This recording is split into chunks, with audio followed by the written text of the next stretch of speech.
So, it's called three-point lighting for obvious reasons. You've got 3 lights in total. Are you going to use the Kino as the fill or the back? I was going to use it as... Yeah, okay. So we've got 2 of these little diode, which are quite a reasonably inexpensive little light. So pretty durable, really. You've got dimmer control. You can obviously put filters in. So Tom's going to be using 2 of them. And he's going to be using a Kino, which is a bit of a bigger light, which you can have.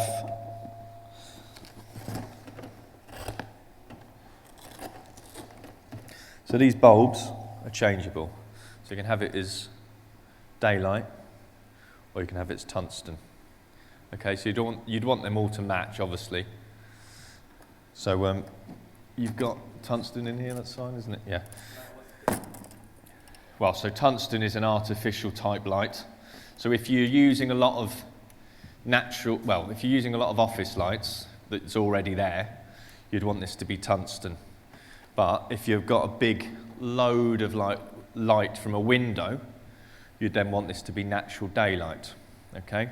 So the natural daylight gives a lot more of a blue effect, like daylight, and tungsten would give a lot more of an orange effect. Okay?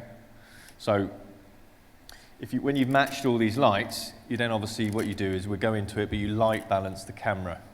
So a white balance on a camera is slightly more advanced than some smaller cameras, but in effect most cameras do have some form of light-white balance. So in effect you teach your camera what white is, and therefore you can balance all of it. But if you've got lots of daylight mixed with tungsten, it's really hard to get a nice feel, and you'll be doing loads of extra work in post. And then we're also going to use another light to kind of give a bit of lighting to the backdrop. So in effect you could maybe do a lighting setup here, and sometimes you could just grab an artificial light from the office like a lamp, and you could shine that up. Okay, so you can obviously be a little bit adventurous with things you can get your hands on.